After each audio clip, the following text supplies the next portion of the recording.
Hello दोस्तों, नमस्कार। आप सभी लोगों का स्वागत है हमारे यूट्यूब चैनल स्टडी फायर में। दोस्तों, आप सभी लोगों को पता है कि मैं प्राचीन हिस्ट्री की वीडियो बना रहा हूं। मैंने 2 वीडियो बना रखे हैं। आज मैं तीसरा पार्ट लेकर के आया हूं। चलिए बिना देर किए हुए शुरू करते हैं तीसरा पार्ट। तीसरे पार्ट का पहला क्वेश्चन क्या दिया है, मगध पर मौर्यों के बाद किसने शासन किया। दोस्तों, मोस्ट इंपॉर्टेंट है कि मगध पर मौर्यों के बाद किसने शासन किया था। तो शुंग शासकों ने शासन किया था। और शुंग शासन का संस्थापक किसने किया था। तो पुष्यमित्र शुंग ने किया था। अगला क्वेश्चन है, किस राजवंश की स्थापना पुष्यमित्र शुंग ने 185 ईसा पूर्व के आसपास की, जिसमें मौर्य साम्राज्य का स्थान लिया। तो किसने लिया था मौर्य साम्राज्य का स्थान। तो शुंग वंश ने लिया था। अगला क्वेश्चन है, पुलकेशिन द्वितीय के सभा के कवि कौन थे। तो पुलकेशिन द्वितीय के सभा के कवि थे रवि कीर्ति। दोस्तों, और एक इससे इंपॉर्टेंट क्वेश्चन बनता है कि पुलकेशिन द्वितीय ने किसको नर्मदा नदी के तट पर हराया था। तो हर्षवर्धन को पुलकेशिन द्वितीय ने नर्मदा नदी के तट पर हराया था। अगला क्वेश्चन है, प्राचीन भारत में अश्वमेध यज्ञ करने का प्रमुख कारण क्या था।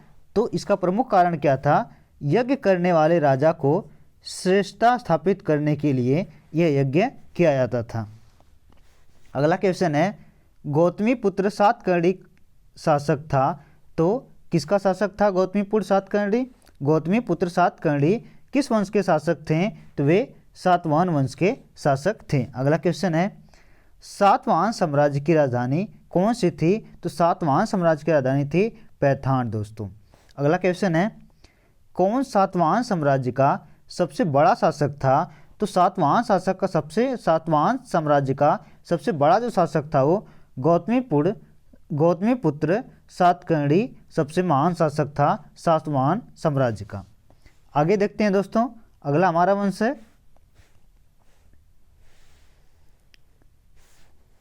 अगला है भारत में यवन। तो दोस्तों, भारत में यवन जो है ये है, इसका पहला क्वेश्चन क्या है, ग्रीक रोमन कला ने डैश में स्थान पाया था। तो किस में पाया था। तो गांधार कला में स्थान पाया था।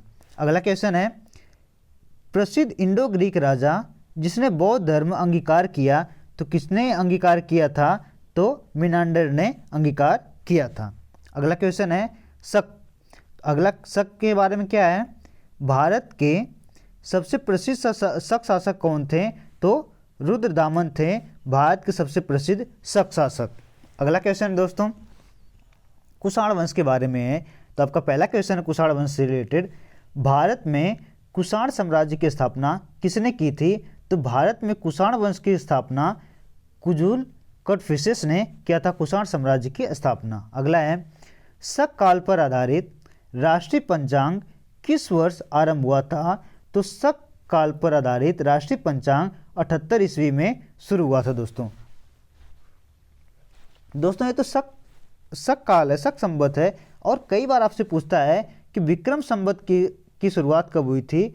तो विक्रम संवत की दोस्तों शुरुआत 58 ईसा पूर्व में हुआ था। कब हुआ था, 58 ईसा पूर्व में। और शक संवत की शुरुआत कब हुई थी, 78 ईस्वी में। इसीलिए पूछता है कि शक संवत और विषम संवत के बीच का अंतर कितना होता है। तो इन दोनों को आप जोड़ना पड़ेगा आपको। क्या करेंगे, 78 और 58 को जोड़ेंगे, तब जाकर के उनका अंतर आएगा। दोनों को जोड़ेंगे कितना होगा, 136 साल का। लेकिन बहुत लोग क्या गलती करते हैं कि इनमें से इसको घटा देते हैं, तो वो आंसर अपना 20 मार्च जो कि गलत होगा। लेकिन इन दोनों का अंतर कितना होगा, 136 साल का अंतर होगा शक संवत और विक्रम संवत में। ठीक दोस्तों, आगे देखते हैं। अगला क्वेश्चन है, शक संवत का प्रारंभ किस सम्राट के शासनकाल में 78 ईस्वी में आरंभ हुआ था। तो किसके शासनकाल में हुआ था, कनिष्क के शासनकाल में ये प्रारंभ हुआ था शक संवत। अगला क्वेश्चन है, कनिष्क की राजधानी कहाँ थी। तो कनिष्क की राजधानी कहाँ थी, पुरुषपुर में थी। दोस्तों, आगे देखते हैं अगला क्वेश्चन क्या है। अगला क्वेश्चन है, चरक और नागार्जुन किसकी दरबार में शोभा थे। तो किसके दरबार में थे, तो कनिष्क के दरबार में। दोस्तों, कनिष्क के दरबार में दोस्तों अश्वघोष, चरक और नागार्जुन ये लोग रहते थे। अगला क्वेश्चन है, कनिष्क का दरबारी चिकित्सक कौन था। तो कनिष्क का जो दरबारी चिकित्सक था वो चरक था। दोस्तों, अब इससे आप एक रिलेटेड ट्रिक भी याद कर सकते हैं। मैंने अपने शॉर्ट में डाला, शॉर्ट वीडियो में, अचानक। तो दोस्तों अचानक से क्या ट्रिक बनती है? अ से होता है अश्वघोष, च से चरक, न से नागार्जुन और क से कनिष्क, यानी कि कनिष्क के दरबार में अ से अश्वघोष, च से चरक और न से नागार्जुन, ये 3 लोग कनिष्क के दरबार में रहते थे। अगला है, किस मुनि ने औषधि पर शोध प्रबंध लिखा था? तो किस मुनि ने लिखा था? तो चरक मुनि ने औषधि पर शोध प्रबंध लिखा था। अगला क्वेश्चन है, प्रसिद्ध औषधि पद्धति से कौन संबंधित है? तो चरक हैं। अगला क्वेश्चन है, किस राजवंश के शासनकाल में प्रथम सोने के सिक्के जारी किए गए थे? तो सबसे पहली बार जो सोने के सिक्के जारी किए गए थे किसके शासनकाल में किए गए थे? तो कुषाण के शासनकाल में शुरू किए गए थे। अगला क्वेश्चन है, भारत में सर्वाधिक सोने के सिक्के किस वंश के शासकों ने जारी किया था? तो कुषाण वंश के शासकों ने सोने के सिक्के सबसे अधिक जारी किए थे। अगला क्वेश्चन है, भारतीयों के लिए महान सिल्क मार्ग किसने आरंभ कराया? तो भारतीयों के लिए महान सिल्क मार्ग कनिष्क ने आरंभ कराया था दोस्तों। अगला क्वेश्चन है, कुषाण काल में सबसे अधिक विकास किस क्षेत्र में हुआ था? तो जो कुषाण काल में सबसे अधिक जो विकास हुआ था दोस्तों वो वास्तुकला में हुआ था। अगला क्वेश्चन है, कनिष्क ने किसको प्रोत्साहन किया था? तो कनिष्क ने महायान बौद्ध धर्म को प्रोत्साहन किया था दोस्तों। बौद्ध धर्म दो पंथों में बटा हुआ, महायान और हीनयान में। दोस्तों आगे हम देखते हैं अपना अगला क्वेश्चन। अगला क्वेश्चन क्या है?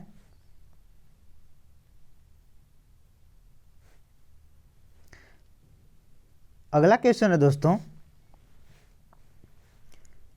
कला की गांधार शैली का विकास किसके समय में हुआ था? तो कला की जो गांधार शैली का विकास दोस्तों कुषाण के शासनकाल में हुआ था, कुषाण वंश के शासनकाल में हुआ था। अगला क्वेश्चन है, प्राचीन काल में भारतीयों के उपनिवेशिक और सांस्कृतिक क्रियाकलापों का स्पष्ट प्रमाण अंकोर वाट मंदिर में दिखाई देता है। वह मंदिर कहाँ पर स्थित है? तो दोस्तों जो अंकोर वाट का मंदिर है वो कंबोडिया में स्थित है दोस्तों। अगला क्वेश्चन है, कनिष्क के कार्यकाल में कश्मीर में आयोजित बौद्ध धर्म सभा की अध्यक्षता किसने की थी? तो कनिष्क कार्यकाल में जो कश्मीर में बौद्ध धर्म सभा हुई थी उसकी अध्यक्षता किसने किया था? तो वसुमित्र ने उसकी अध्यक्षता की थी। अगला क्वेश्चन है दोस्तों, कनिष्क के शासनकाल के दौरान बौद्ध परिषद कहाँ पर हुई थी? तो कनिष्क के शासनकाल में जो बौद्ध परिषद हुई थी वो कश्मीर में हुई थी। अगला क्वेश्चन है, कौन सा राजवंश गांधार स्कूल ऑफ आर्ट से संबंधित है? तो गांधार स्कूल ऑफ आर्ट से संबंधित है, तो ये कुषाण राजवंश संबंधित है कुषाण राजवंश गांधार स्कूल ऑफ आर्ट से। अगला क्वेश्चन है, चौथी बौद्ध परिषद किसके शासनकाल के दौरान हुई थी? दोस्तों कनिष्क के शासनकाल के दौरान में हुई थी। कहाँ पर हुई थी? कश्मीर में हुई थी। और इसकी जो अध्यक्षता किया था वो किसने किया था? तो वसुमित्र ने किया था। अगला क्वेश्चन है, रेशम का आविष्कार पहली बार कहाँ हुआ था? तो रेशम का आविष्कार दोस्तों पहली बार चाइना में हुआ था, चीन में हुआ था। अगला क्वेश्चन है, आगे देखते हैं।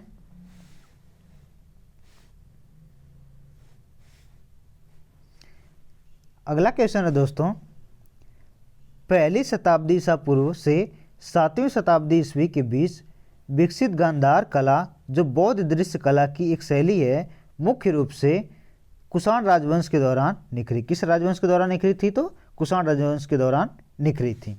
अगला क्वेश्चन है, अब हम बात करते हैं गुप्त साम्राज्य की दोस्तों। मोस्ट इंपॉर्टेंट है गुप्त साम्राज्य, इससे क्वेश्चन बनते हैं। तो चलिए देखते हैं। पहला क्वेश्चन है, गुप्त साम्राज्य का संस्थापक कौन था? तो गुप्त साम्राज्य का जो संस्थापक था वो कौन था? तो श्री गुप्त था गुप्त साम्राज्य का संस्थापक। अगला क्वेश्चन है, प्रथम गुप्त शासक जिसे महाराज राज की उपाधि से विभूषित किया गया, तो वो कौन राजा था जिसे महाराज धीराज की उपाधि धारण की थी? तो कौन था वो राजा? तो चंद्रगुप्त प्रथम था जिसने महाराज धीराज की उपाधि धारण की थी। अगला क्वेश्चन है,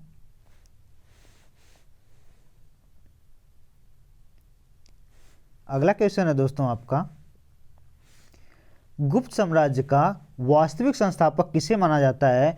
तो तो गुप्त साम्राज्य का वास्तविक संस्थापक दोस्तों चंद्रगुप्त द्वितीय को माना जाता है। अगला क्वेश्चन है, किस गुप्त शासक को विक्रमादित्य की उपाधि दी गई थी? तो चंद्रगुप्त द्वितीय को विक्रमादित्य की उपाधि दी गई थी। अगला क्वेश्चन है, प्रसिद्ध चिकित्सक धन्वंतरी ने किसके दरबार की शोभा बढ़ाई थी? जो प्रसिद्ध चिकित्सक धन्वंतरी थे वे चंद्रगुप्त विक्रमादित्य के दरबार में रहते थे। अगला क्वेश्चन है, हरिश्चंद्र किनके महाकवि थे? तो हरिश्चंद्र समुद्रगुप्त के महाकवि थे। अगला क्वेश्चन है, भारत का नेपोलियन किसे कहा जाता है? तो भारत का नेपोलियन समुद्रगुप्त को कहा जाता है। अगला क्वेश्चन है, शासकों में किन्हें कविराज कहा जाता है? तो समुद्रगुप्त को कविराज कहा जाता है। अगला क्वेश्चन है, समुद्रगुप्त के इलाहाबाद प्रशस्ति का लेखक कौन थे? तो इनकी इलाहाबाद प्रशस्ति के लेखक कौन थे? हरिश्चंद्र थे दोस्तों। मोस्ट इंपॉर्टेंट है क्वेश्चन। अगला क्वेश्चन है, विश्व का प्रथम विश्वविद्यालय है? तो विश्व का जो प्रथम विश्वविद्यालय दोस्तों वो नालंदा विश्वविद्यालय है। अगला क्वेश्चन है, नालंदा विश्वविद्यालय की स्थापना किसने की थी? तो नालंदा विश्वविद्यालय की दोस्तों स्थापना कुमार गुप्त ने किया था। अगला क्वेश्चन है, पुरातन भारतीय विश्वविद्यालय के अवशेष कहाँ पाए गए थे? तो पुरातन भारतीय विश्वविद्यालय के जो अवशेष पाए गए थे दोस्तों कहाँ पाए गए थे? तो नालंदा में पाए गए थे। आगे हम बात करते हैं अपने अगले क्वेश्चन की। अगला क्वेश्चन है, नालंदा महाविद्यालय किसके शासनकाल में स्थापित किया गया था? तो पीछे बात हो गई थी किसने स्थापित किया था नालंदा विश्वविद्यालय को? तो कुमार गुप्त प्रथम ने किया था। अगला क्वेश्चन है, प्राचीन भारत में नालंदा और तक्षशिला नगर क्यों प्रसिद्ध थे? तो किस लिए प्रसिद्ध थे? वहाँ काफ़ी बड़े विश्वविद्यालय थे। नालंदा और तक्षशिला में ये दोनों बहुत ही बड़े विश्वविद्यालय थे। अगला क्वेश्चन है, किस गुप्त शासक ने आक्रमणकारी हुड़ों से अपने साम्राज्य की सफलतापूर्वक रक्षा की थी? तो किसने किया था? तो स्कंदगुप्त ने हुड़ों के आक्रमण से अपने साम्राज्य की रक्षा की थी। अगला क्वेश्चन है, कुतुब मीनार के पास स्थित लौह स्तंभ किस राजा ने बनवाया था? दोस्तों मोस्ट इंपॉर्टेंट है। तो किस राजा ने बनवाया था? तो चंद्रगुप्त द्वितीय ने बनवाया था। अगला क्वेश्चन है, हुड़ों को परास्त करने वाला अंतिम शक्तिशाली और महत्वपूर्ण गुप्त राजा कौन था? तो स्कंदगुप्त था जिसने हुड़ों को परास्त किया था। अगला क्वेश्चन दोस्तों, एरन अभिलेख का संबंध किस शासक से है? तो एरन अभिलेख का संबंध दोस्तों किससे है? भानुगुप्त से है। आगे हम बात करते हैं अपने अगले क्वेश्चन की। अगला क्वेश्चन है आपका, शासकों का सही क्रम बताइए जो गुप्त साम्राज्य के थे। तो पहले कौन थे? चंद्रगुप्त विक्रमादित्य, फिर समुद्रगुप्त, फिर कुमारगुप्त, फिर स्कंदगुप्त। ये हो गया इनका सही कालक्रम। अगला क्वेश्चन है, किसके परिणाम स्वरूप 5वीं शताब्दी ईसा पूर्व में गुप्त साम्राज्य का पतन हुआ था? तो किसके परिणाम स्वरूप हुआ था? तो हुण आक्रमण के परिणाम के स्वरूप गुप्त साम्राज्य का पतन हुआ था। अगला क्वेश्चन है, कालिदास थे गुप्त काल के कवि थे। कालिदास किसके शासनकाल में रहते थे? तो गुप्त के शासनकाल में, जो गुप्त काल के शासनकाल में हुए रहते थे। आगे हम बात करते हैं अपने अगले क्वेश्चन की। अगला क्वेश्चन है,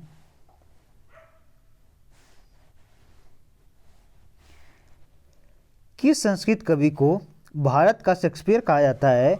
तो किस कवि को कहा जाता है? तो कालिदास जी को भारत का शेक्सपियर कहा जाता है।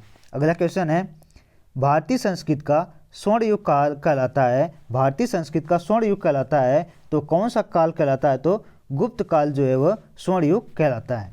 अगला क्वेश्चन है, गुप्त काल में हिरण्य क्या था? तो गुप्त काल में जो हिरण्य था वह एक कर था। अगला क्वेश्चन है, भारत में मूर्ति पूजा कब आरंभ हुई थी? तो भारत में जो मूर्ति पूजा आरंभ हुई थी वह गुप्त काल में आरंभ हुई थी। अगला क्वेश्चन है, नागर वास्तुकला शैली सही रूप से कब प्रकट हुई थी? तो नागर वास्तुकला शैली दोस्तों सही रूप से गुप्त काल में प्रकट हुई थी। अगला क्वेश्चन है, अजंता गुफाओं का निर्माण किया गया था कब किया गया था? तो गुप्त काल में किया गया था अजंता गुफाओं का निर्माण। दोस्तों मोस्ट इंपॉर्टेंट कहाँ पर है? तो महाराष्ट्र में है अजंता की गुफाएं। अगला क्वेश्चन है, अजंता की गुफाएं किस लिए प्रसिद्ध हैं? तो कलात्मक चित्रकारी के लिए अजंता की गुफाएं प्रसिद्ध हैं दोस्तों। अब हम बात करते हैं आगे अपने अगले क्वेश्चन की। अगला क्वेश्चन है हमारा, या अगला वंश दोस्तों, अगला वंश आपका कौन सा है, पुष्यभूति वंश या वर्धन वंश।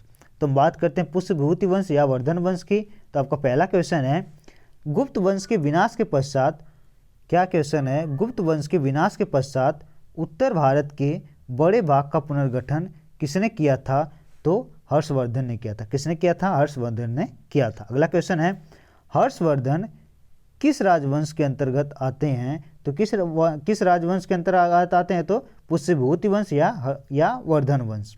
अगला क्वेश्चन है, सिंहासन आरोही के बाद हर्षवर्धन ने कौन सा शीर्षक ग्रहण किया था। तो शिलादित्य का शीर्षक ग्रहण किया था। अगला क्वेश्चन है, गंगा नदी के किनारे स्थित हर्ष साम्राज्य का शासन का केंद्र कौन था। तो कन्नौज था। यानी जो हर्षवर्धन थे उनकी राजधानी कहाँ थी, तो कन्नौज थी। अगला क्वेश्चन है, हर्ष के शासनकाल में उत्तर भारत का सबसे महत्वपूर्ण शहर कौन सा था। तो कन्नौज था। अगला क्वेश्चन है, हर्ष ने दूसरी राजधानी कहाँ बनाई थी। तो हर्ष ने जो अपनी दूसरी राजधानी कहाँ बनाई थी, तो कन्नौज में बनाई थी। अगला क्वेश्चन है, बाणभट्ट किनके दरबार में रहते थे। तो बाणभट्ट हर्षवर्धन के दरबार में रहते थे। हर्ष की आत्मकथा किसने लिखी थी। तो बाणभट्ट ने हर्ष की आत्मकथा लिखी थी। अगला क्वेश्चन है,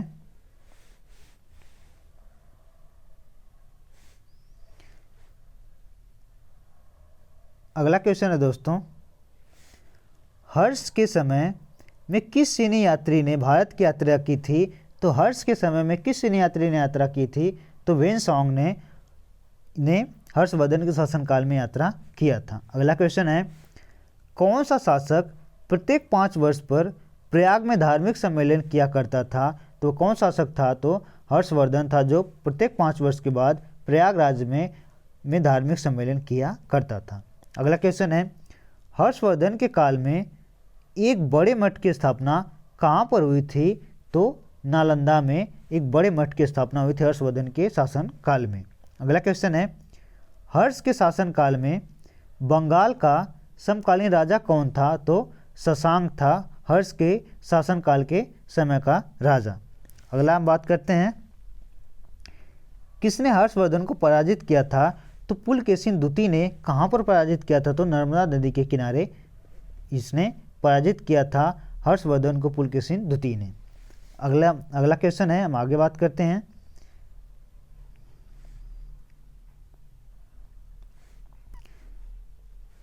अगला टॉपिक है दोस्तों आपका दक्षिण भारत के प्रमुख राजवंश। हम देखते हैं दक्षिण भारत के प्रमुख राजवंश के बारे में।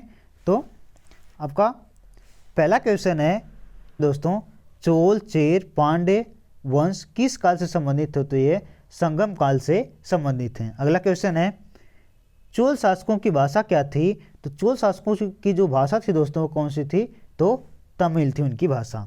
अगला क्वेश्चन है, किस शासक के पास एक शक्तिशाली नौसेना थी। तो वह कौन सा शासक था जिसके पास एक शक्तिशाली नौसेना थी। तो वो चोल शासक थे जिनके पास शक्तिशाली सेना थी। अगला क्वेश्चन है, चोल काल की सबसे महत्वपूर्ण विशेषता क्या थी। तो जो चोल काल की सबसे महत्वपूर्ण विशेषता थी वो स्थानीय स्वशासन था। अगला क्वेश्चन है, प्रशासन के क्षेत्र में चोल राजवंश का मुख्य योगदान क्या है। तो एक संगठित स्थानीय स्वशासन इसकी महत्वपूर्ण विशेषता है या महत्वपूर्ण योगदान है। अगला क्वेश्चन है, किसके शासनकाल में ग्रामीण समुदाय में सारे अधिकार दिए गए थे। तो चोल शासक के काल में ग्रामीण समुदाय को सारे अधिकार दिए गए थे। अगला क्वेश्चन है, चोल शासक किस प्रकार के प्रशासन के लिए प्रसिद्ध थे। तो केंद्रीय प्रशासन के लिए वे प्रसिद्ध थे। अगला क्वेश्चन है, दक्षिण भारत में चोल साम्राज्य की स्थापना किसने की थी। तो दक्षिण भारत में चोल साम्राज्य की स्थापना किसने की थी। तो राजेंद्र चोल ने किया था। अगला क्वेश्चन है, तमिलनाडु के तंजौर में बृहदेश्वर मंदिर का निर्माण किसने कराया था। दोस्तों मोस्ट इंपॉर्टेंट है। तो राजा राज चोल ने बृहदेश्वर मंदिर का निर्माण कराया था। बृहदेश्वर मंदिर कहाँ पर है। तो तमिलनाडु के तंजौर में है। कई बार एग्जामों में आया हुआ दोस्तों ये क्वेश्चन। आगे हम बात करते हैं, अगला क्वेश्चन है आपका, दक्कन के प्रसिद्ध हिंदू राजा कौन थे जिन्होंने सेना के साथ बंगाल की खाड़ी पार करके श्रीलंका, निकोबार द्वीप समूह और अर्चिपेलागो सहित अनेक समुद्र पार राज्यों को अपने अधीन कर लिया था। तो वो कौन से हिंदू राजा थे? तो राजेंद्र चोल थे। राजेंद्र चोल प्रथम थे जिन्होंने श्रीलंका, अंडमान निकोबार द्वीप समूह और कई समुद्र पार करे कई देशों पर उन्होंने अधिकार किए थे। अगला क्वेश्चन है, किताब पारा केसरी और राज केसरी किस राजवंशों के राजाओं द्वारा ग्रहण किया गया था? तो चोल राजाओं के द्वारा यह ग्रहण किया गया था। कौन कौन सा किताब? पारा केसरी और राज केसरी। किताब मतलब होती है दोस्तों उपाधि। ठीक दोस्तों, आगे बात करते हैं। अगला क्वेश्चन है, किस चोल सम्राट को स्वर्ण पर लिखा वर्मा के राजा क्याजित्या का पत्र प्राप्त हुआ था? किस चोल राजा को प्राप्त हुआ था? तो कुलोंग तुंग को प्राप्त हुआ था। जो चोल शासक, चोल सम्राट जो है स्वर्ण पत्र पर वर्मा के राजा को भेजे थे, एक कुलोंग तुंग प्रथम को भेजे थे। अगला क्वेश्चन है, शिव का नर्तक स्वरूप चिदम्बरम स्थित प्रख्यात नटराज मूर्ति का निर्माण किसने किया था? तो चोल वंश ने किया था नटराज मूर्ति का निर्माण। अगला क्वेश्चन है, पहले के चेर वंश ने किन राज्यों पर शासन किया था? तो तमिलनाडु और केरल में शासन किया था चेर शासकों ने। अगला क्वेश्चन है दोस्तों, कौन से चोल राजा ने मालदीव के द्वीपों पर दरियाई विजय पाई थी? तो राजा राजचोल ने विजय पाई थी। अगला क्वेश्चन है, बिमल शाह द्वारा निर्मित संगमरमर का मंदिर कौन सा है? तो दिलवाड़ा मंदिर, ये बिमल शाह द्वारा निर्मित कराया गया मंदिर है दोस्तों। अगला क्वेश्चन है, 11वीं शताब्दी के चोल चित्रकलाएं कहाँ के राजेश्वर मंदिर में पाए गए? तो तंजावुर के राजेश्वर मंदिर में पाए गए थे चोल चित्रकलाएं। अगला क्वेश्चन है, संगम साहित्य से ज्ञात प्राचीन तमिल साहित्य की रचना करीब 2300 वर्ष पहले हुई थी। उसे संगम साहित्य इसलिए कहा गया क्योंकि वह विभिन्न प्रकार के साहित्यों का मिश्रण था, इसीलिए इसे संगम साहित्य कहा गया। आगे हम बात करते हैं दोस्तों अगले क्वेश्चन पर। अगला क्वेश्चन है आपका,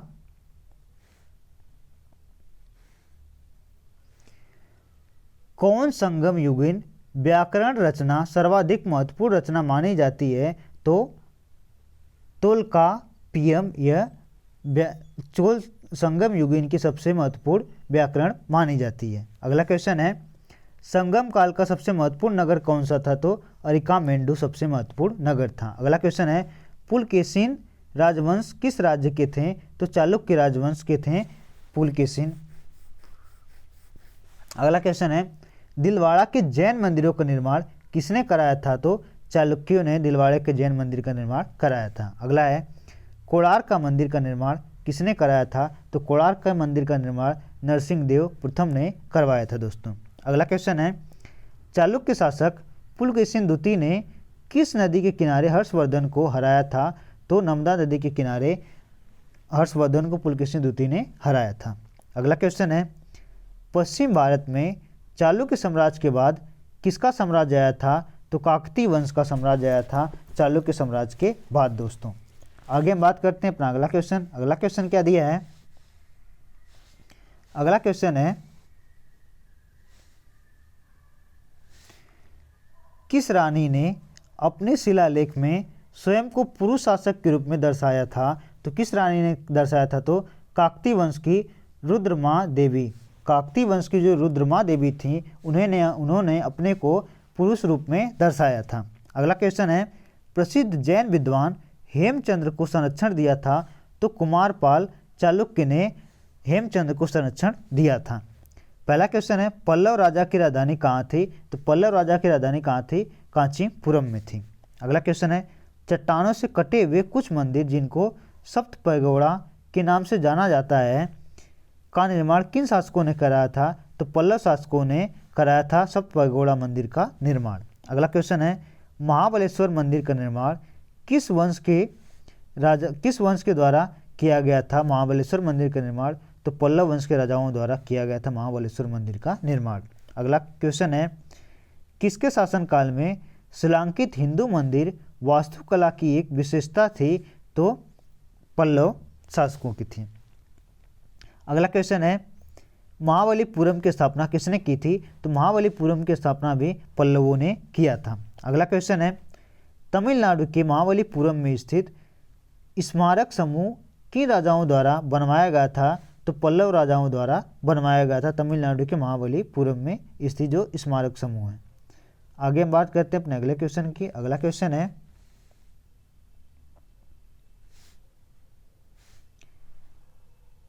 क्वेश्चन है प्रसिद्ध प्राचीन शहर महाबलीपुरम और आईहोल भारत के किस भाग में स्थित है? तो भारत के दक्षिणी भाग में स्थित है महाबलीपुरम और आईहोल।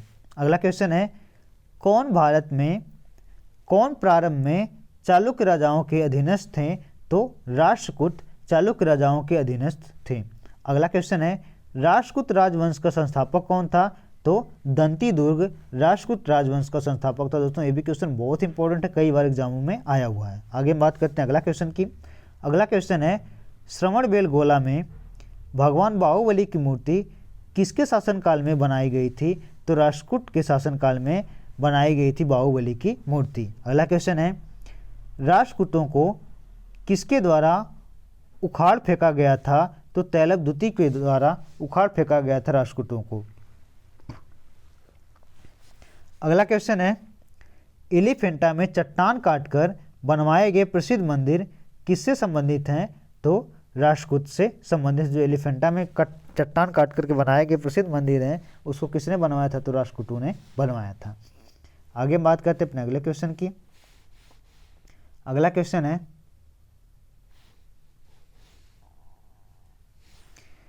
इलोरा के मंदिर का निर्माण किनके द्वारा किया गया था? तो इलोरा के मंदिर का निर्माण राष्ट्रकूटों के द्वारा किया गया था। अगला क्वेश्चन है राष्ट्रकूटों द्वारा निर्मित प्रसिद्ध मंदिर कौन सा है?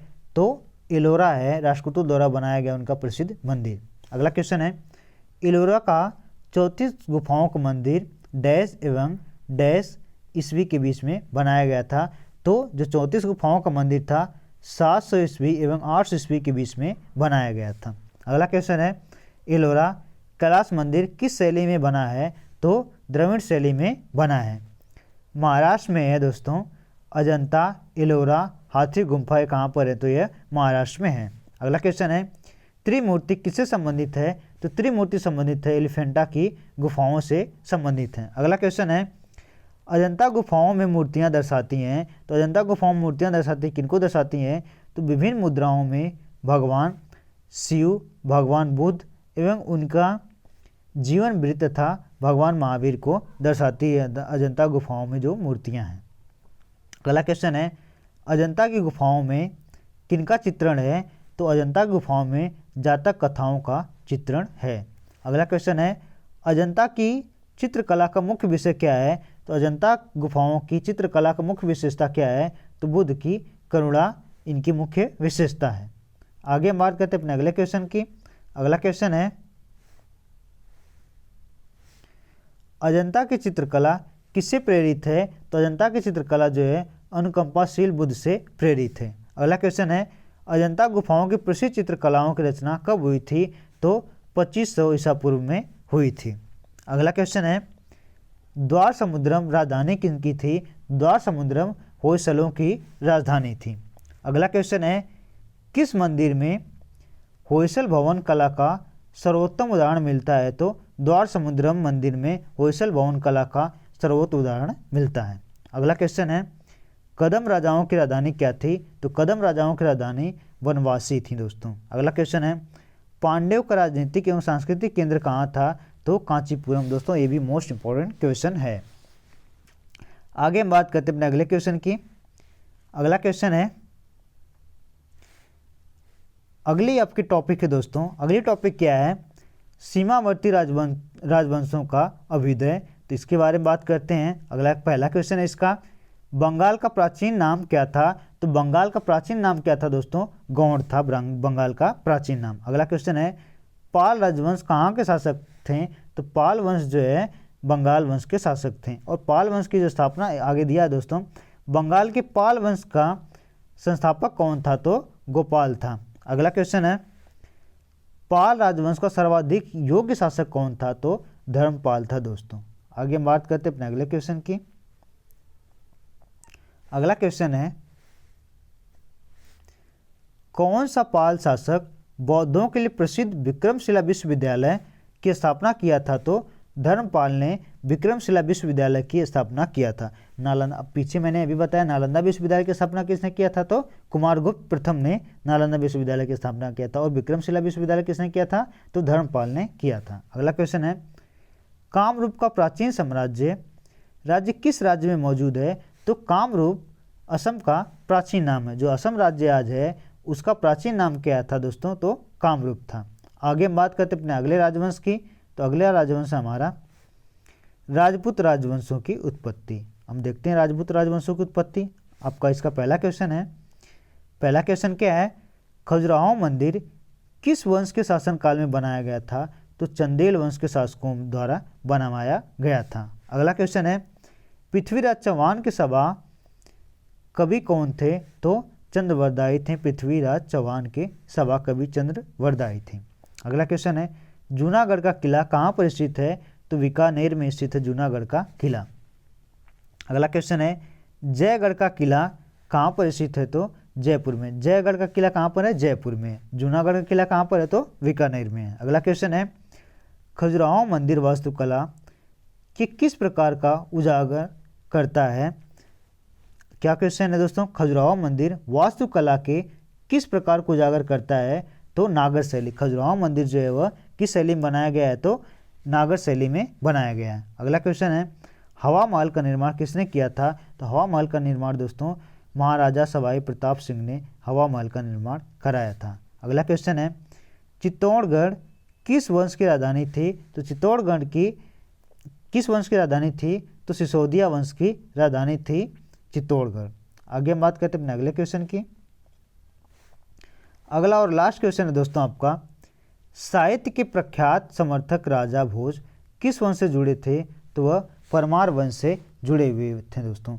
तो दोस्तों आज के लिए इतना ही। अब आपसे मिलते हैं अगले लेक्चर में। तब तक के लिए आप सभी लोगों का बहुत बहुत धन्यवाद दोस्तों।